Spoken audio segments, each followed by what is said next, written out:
नमस्कार। दिन भर की बड़ी खबरों में आपका स्वागत है। मैं हूं आपके साथ अंशिता।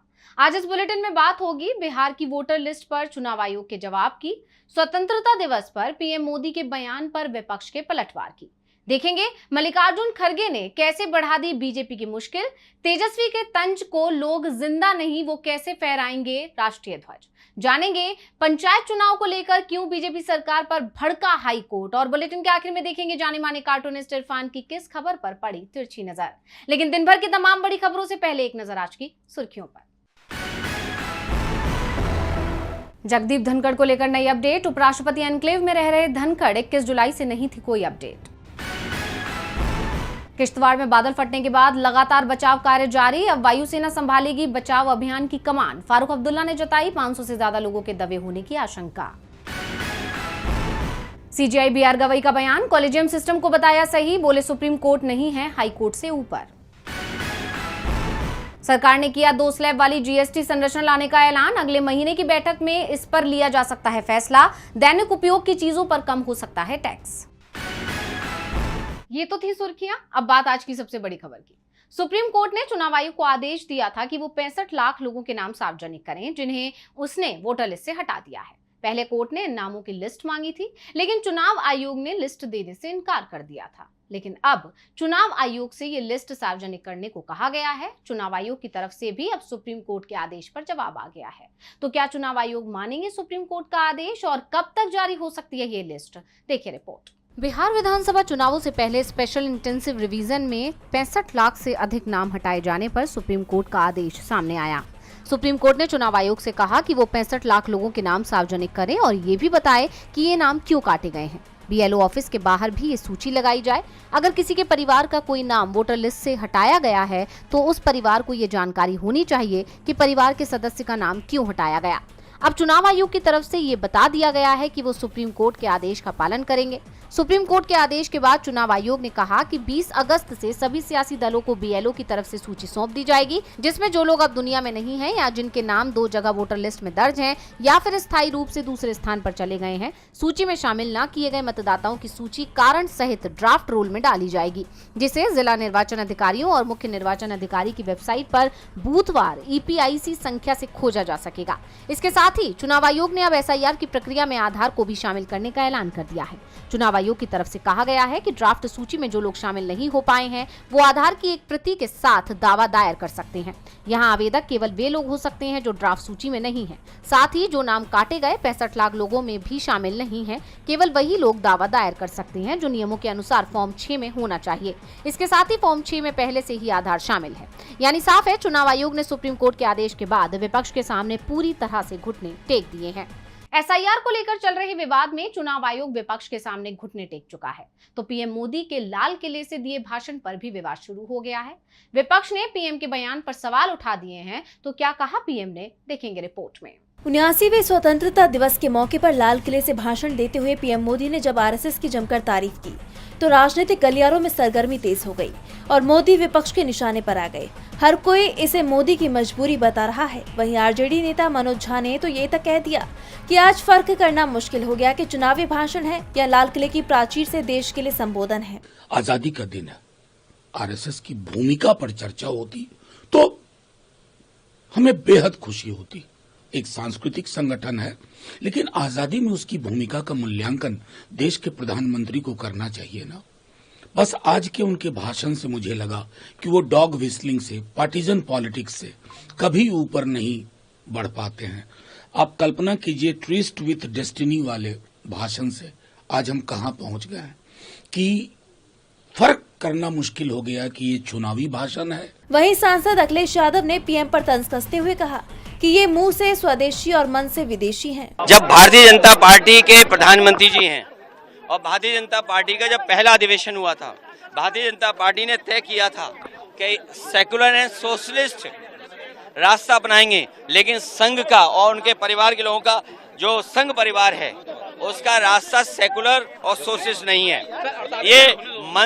ये मुंह से तो हैं स्वदेशी, लेकिन मन से नहीं, मन से विदेशी हैं। तो वहीं कांग्रेस नेता सलमान खुर्शीद ने कहा कि मैं ये मानता हूं कि उन्हें इस विषय को आज के राष्ट्रीय एकता पर्व पर नहीं छेड़ना चाहिए था। एक बहुत स्पष्ट बात है। आरएसएस के संदर्भ में दो व्यूज हैं इस मुल्क में, एक हमारा व्यू है और एक मोदी जी का और उनके साथियों का व्यू है।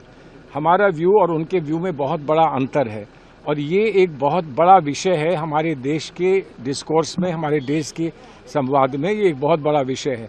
इसलिए मैं ये मानता हूँ कि जहाँ पर इतना अंतर है लोगों के बीच में, उसको आज राष्ट्रीय पर्व, एकता पर्व के दिन पर उस विषय को नहीं छेड़ना चाहिए। अब उन्होंने छेड़ा है, मैं उसको आगे नहीं बढ़ाना चाहता। यानी लाल किले की प्राचीर से पीएम ने आरएसएस की तारीफ की तो कई सवाल खड़े हो गए। विपक्ष हमलावर हो गया, जिससे बीजेपी की मुश्किलें बढ़ गई हैं। विपक्ष पीएम मोदी के भाषण पर सवाल कर रहा है, तो सवाल कांग्रेस अध्यक्ष मल्लिकार्जुन खड़गे ने भी उठाए हैं। खास तौर पर पिछले 11 सालों में मोदी सरकार के शासनकाल में जिस तरह से विपक्ष की आवाज को दबाने की कोशिश हो रही है, इसके साथ ही कांग्रेस अध्यक्ष ने सरकार की नीतियों पर भी सवाल किए हैं। तो क्या कहा है खड़गे ने, देखेंगे रिपोर्ट।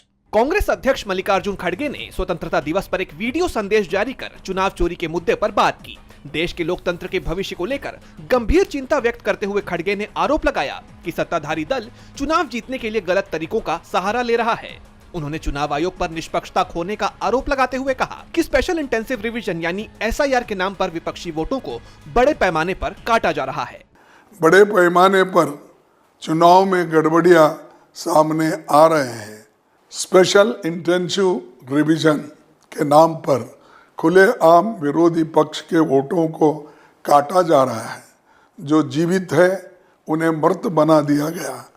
केंद्रीय चुनाव आयोग की निष्पक्षता इस बात से समझी जा सकती है कि वो ये बताने को तैयार नहीं थे कि किन लोगों के और किस आधार पर वोट काटे जा रहे हैं।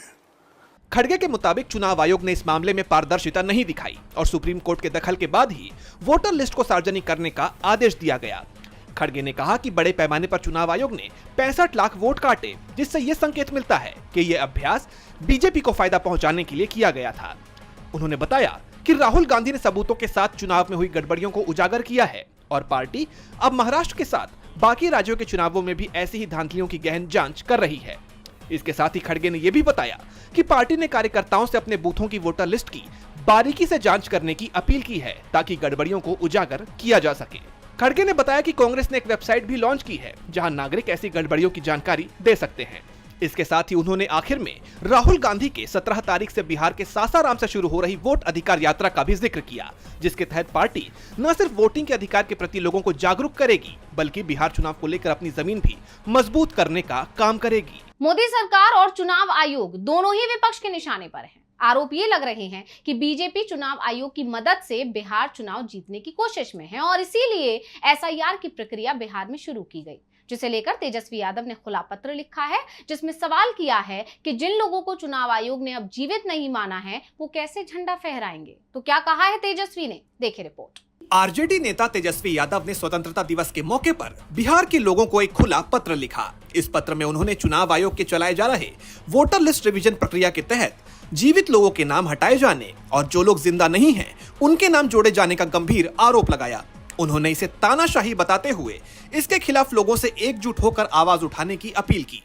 तेजस्वी ने अपने सोशल मीडिया हैंडल एक्स पर यह पत्र शेयर किया, जिसमें उन्होंने लिखा, ये विडंबना है कि जहां पूरा देश स्वतंत्रता दिवस मना रहा है, वहीं बिहार के लोग अपने मताधिकार की आजादी के लिए संघर्ष कर रहे हैं। जब जिंदा लोगों का वोट काट दिया जाएगा तो वो अपने घरों पर तिरंगा कैसे फहराएंगे। इसके साथ ही इस चिट्ठी में तेजस्वी ने आरोप लगाया कि बीजेपी बिहार में तानाशाही के सामंती साम्राज्य की स्थापना करने की कोशिश कर रही है। उन्होंने कहा कि स्वाधीनता का मतलब सिर्फ घरों पर तिरंगा फहराना नहीं बल्कि तानाशाही के खिलाफ खड़े रहना भी है। तेजस्वी के मुताबिक बिहार में लाखों नाम वोटर लिस्ट से एक झटके में हटा दिए गए हैं, जिससे जिंदा लोग उन लोगों के समान हो गए हैं जो जिंदा नहीं हैं। इस चिट्ठी में तेजस्वी ने आगे कहा कि यह स्थिति हास्यास्पद है जहां सत्ता और उनके पिट्ठुओं ने बिहार के लोगों को लाकर खड़ा कर दिया है। उन्होंने जोर देकर कहा कि इस अन्याय के खिलाफ चुप नहीं बैठना चाहिए बल्कि इसके खिलाफ आगे आकर अपनी आवाज बुलंद करनी चाहिए। तेजस्वी का यह खुला पत्र ऐसे वक्त में आया है जब बिहार में एसआईआर को लेकर राजनीतिक सरगर्मियां तेज हैं। यानी तेजस्वी यादव ने इस चिट्ठी के जरिए अपनी प्राथमिकता बता दी है, जिसे लेकर बीजेपी और चुनाव आयोग की टेंशन बढ़ी हुई है। बिहार में चुनाव से पहले चुनाव आयोग गिर गया तो उत्तराखंड में पंचायत चुनाव को लेकर बीजेपी की सरकार घिरती दिखाई दे रही है। जिला पंचायत अध्यक्ष के चुनाव जिस तरह से विपक्ष को दबाने की कोशिश की गई, लोगों को वोट डालने से रोका गया, उसे लेकर हाईकोर्ट ने खुद संज्ञान लिया और बेहद सख्त आदेश जारी किए। तो क्या है पूरा मामला, देखिए रिपोर्ट। नैनीताल में 14 अगस्त को जिला पंचायत अध्यक्ष के चुनाव हुए, जिसमें गड़बड़ी की खबरें सामने आई। उत्तराखंड हाईकोर्ट ने इस पर संज्ञान लेते हुए चुनाव परिणामों पर रोक लगा दी है। हाईकोर्ट ने नतीजों के ऐलान पर फैसला रिजर्व रख लिया है और कहा है कि जांच रिपोर्ट पेश होने के बाद ही फैसला सुनाया जाएगा। साथ ही 14 अगस्त को मतगणना पूरी होने के बाद चुनाव परिणाम को सीलबंद लिफाफे में रिजर्व कर दिया। कोर्ट ने 18 अगस्त को अगली सुनवाई और दोबारा मतदान करने का आदेश दिया, जिसके बाद ही नतीजों पर अंतिम फैसला लिया जाएगा। हाईकोर्ट ने पूरे विवाद की जांच रिपोर्ट भी तलब की है, जिसके आधार पर ही हाईकोर्ट अंतिम फैसला सुनाएगी। 8 अगस्त को देहरादून निवासी अभिषेक सिंह ने याचिका दायर की थी, जिसमें दावा किया गया था कि आरक्षण निर्धारित करने में गड़बड़ी की गई, जिससे कई उम्मीदवारों को नुकसान हुआ। इससे पहले कांग्रेस ने भी चुनाव जीतने के लिए बीजेपी पर किडनैपर बनने का आरोप लगाया था। कांग्रेस ने कहा था कि नैनीताल के जिला पंचायत अध्यक्ष के चुनाव में बीजेपी समर्थकों ने बंदूक की नोक पर कांग्रेस के 9 जिला पंचायत सदस्यों को किडनैप कर लिया। इसके साथ ही उन्हें जान से मारने की धमकी भी दी। कांग्रेस का कहना है कि बीजेपी को अपनी हार साफ दिखाई दे रही है, इसी के चलते वो हिंसा और भय के सहारे चुनाव हथियाने में लगे हैं। ऐसे में बीजेपी बुरी तरह घिरती दिखाई दे रही है। अब सभी की नजरें अगली सुनवाई पर टिकी हुई हैं। बीजेपी को जहां जनता ने खारिज कर दिया, वहां भी वो सत्ता में आ जाती है। इससे जो कुछ उत्तराखंड में हो रहा है, उसने कोर्ट को भी हैरान कर दिया है। तो हैरानी पार्टी के वादों को लेकर भी हो रही है। बीजेपी के नेता जम्मू कश्मीर को पूर्ण राज्य का दर्जा दिए जाने का वादा लंबे समय से कर रहे हैं, लेकिन इस पर अमल नहीं कर रहे हैं। और अब इस केंद्र शासित प्रदेश के सीएम उमर अब्दुल्ला ने बड़ा ऐलान कर दिया है, देखेंगे रिपोर्ट। जम्मू कश्मीर को पूर्ण राज्य का दर्जा देने का मामला अब गर्माता जा रहा है। सुप्रीम कोर्ट में तो सुनवाई चल ही रही है, जहां सरकार घिरी हुई है। कोर्ट ने सरकार से कई सवाल पूछे हैं और सरकार ने 8 हफ्तों का समय मांग लिया है। इसके बाद अब मुख्यमंत्री उमर अब्दुल्ला पूर्ण राज्य का दर्जा हासिल करने के लिए हस्ताक्षर अभियान की शुरुआत करेंगे। मुख्यमंत्री ने इस अभियान की घोषणा करते हुए कहा कि वो इन हस्ताक्षरों को सुप्रीम कोर्ट में पेश करेंगे। इतना ही नहीं, सुनवाई में पहलगाम हमले का जिक्र आने पर सीएम ने कहा कि ये दुर्भाग्यपूर्ण है कि क्षेत्र के लोगों को ऐसे अपराध की सजा दी जा रही है जिसमें उनका कोई हाथ नहीं है। बख्शी स्टेडियम में स्वतंत्रता दिवस पर अपने संबोधन में मुख्यमंत्री ने कहा कि सुप्रीम कोर्ट ने सरकार को जवाब देने के लिए 8 हफ्ते का समय दिया है। उन्होंने कहा कि आज से हम इन 8 सप्ताह का उपयोग सभी 90 विधानसभा क्षेत्रों में घर घर जाकर राज्य का दर्जा बहाल करने के लिए हस्ताक्षर अभियान चलाने में करेंगे। अगर लोग दस्तावेज पर हस्ताक्षर करने को तैयार नहीं है तो मैं अपनी हार मान लूंगा। दरअसल सुप्रीम कोर्ट ने जम्मू कश्मीर को पूर्ण राज्य देने के मामले की सुनवाई के दौरान पहलगाम हमले का जिक्र किया था। कोर्ट ने कहा कि राज्य को पूर्ण राज्य का दर्जा दिया जाना चाहिए, लेकिन हम पहलगाम हमले को भी नजरअंदाज नहीं कर सकते। सुरक्षा को भी मद्देनजर रखा जाना चाहिए। इसके बाद कोर्ट ने केंद्र सरकार को 8 हफ्ते का समय देकर इस पर जवाब देने के लिए कहा था और अब उमर अब्दुल्ला ने अभियान का ऐलान कर सरकार की टेंशन बढ़ा दी है। उमर पूर्ण राज्य के दर्जे की डिमांड कर रहे हैं। मामला सुप्रीम कोर्ट तक पहुंच चुका है। ऐसे में सभी की नजरें अब सुप्रीम कोर्ट के फैसले पर टिकी हुई हैं। तो दुनिया भर की नजरें इस समय अलास्का पर भी टिकी हुई हैं, जहां कुछ ही घंटे बाद अमेरिका और रूस के राष्ट्रपति की मुलाकात होने वाली है और इस बैठक में अगर सहमति बनी तो यूक्रेन और रूस के बीच जंग रुक सकती है। तो क्या है पूरी खबर, देखिए रिपोर्ट। अलास्का में अमेरिका के राष्ट्रपति डोनाल्ड ट्रंप और रूसी राष्ट्रपति व्लादिमीर पुतिन के बीच बैठक होनी है। करीब 4 साल से यूक्रेन और रूस की जंग के बीच ये पहली बार है कि पुतिन सीजफायर के मुद्दे पर किसी देश से सीधे बात कर रहे हों। लेकिन इस बैठक में यूक्रेन के राष्ट्रपति जेलेंस्की को शामिल नहीं किया गया है। हिंदुस्तानी समय के मुताबिक 16 अगस्त को रात 2 बजे ये बैठक होगी। बैठक से पहले पुतिन बेहद शांत दिखाई दे रहे हैं, तो ट्रंप खुद पर कंट्रोल करने की कोशिश कर रहे हैं और रूस को धमका रहे हैं कि अगर बातचीत कामयाब नहीं रही तो वो रूस पर कठोर प्रतिबंध लगाएंगे। लेकिन यूरोपीय नेताओं को आशंका है कि अकेले कमरे में पुतिन ट्रंप पर हावी हो सकते हैं। इस हाई प्रोफाइल मुलाकात के लिए सुरक्षा इंतजाम भी खास हैं। बातचीत अलास्का के सबसे बड़ा सैन्य अड्डा जॉइंट बेस एल्मेंडोर्फ में होगी, जिसे किले में तब्दील कर दिया गया है। अमेरिकी सीक्रेट सर्विस और रूसी सुरक्षा बलों के बीच बॉडी फॉर बॉडी तैनात होगी। जितने अमेरिकी एजेंट किसी दरवाजे पर तैनात होंगे, उतने ही रूसी एजेंट दूसरी तरफ खड़े होंगे। साफ है, इस बैठक पर पूरी दुनिया की नजरें टिकी हुई हैं। हिंदुस्तान भी इस मुलाकात के फैसले पर नजर बनाए हुए है, क्योंकि ट्रंप की तरफ से हाल ही में हिंदुस्तान पर 50% का टैरिफ लगाया गया है, क्योंकि हिंदुस्तान रूस से तेल खरीद रहा है। अमेरिका चाहता है कि हिंदुस्तान रूस से व्यापार बंद कर दे। अमेरिका के वित्त मंत्री धमकी दे रहे हैं कि अगर पुतिन ने समझौता नहीं किया तो हिंदुस्तान पर टैरिफ और बढ़ा दिया जाएगा। इस बीच चीन भी इस मुलाकात पर पैनी नजर बनाए हुए है। चीन ने पुतिन को संदेश भी भेजा है कि बातचीत में नरम रुख दिखाने की जरूरत नहीं है। ऐसे में ये माना जा रहा है कि ट्रंप और पुतिन के बीच होने वाली मुलाकात पर अगर कोई समझौता होता है तो उसमें पुतिन का ही दबदबा रहने वाला है। और बुलेटिन के आखिर में देखेंगे जाने माने कार्टूनिस्ट इरफान की किस खबर पर पड़ी तिरछी नजर।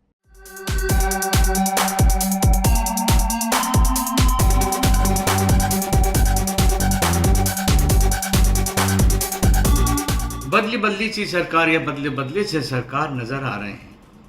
पिछले 12 साल में तो मुझे ये याददाश्त में नहीं आ रहा है कि पीएम नरेंद्र मोदी ने कभी लाल किले से महंगाई को कम करने की बात कही हो।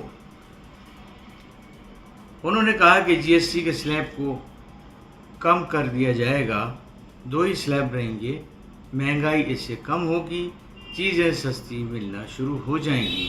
लेकिन ये बड़ा बदलाव कब होगा?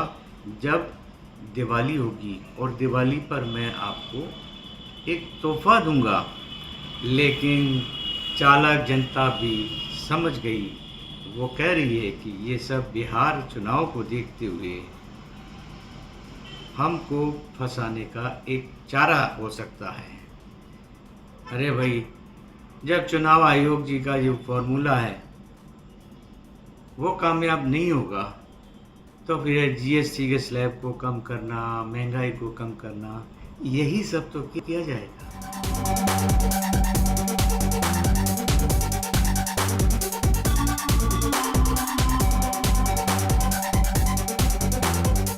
बहुत बहुत शुक्रिया इरफान जी। तो आज इस बुलेटिन में इतना ही। आप देखते रहिए डीवी लाइव और मुझे दीजिए इजाजत। नमस्कार।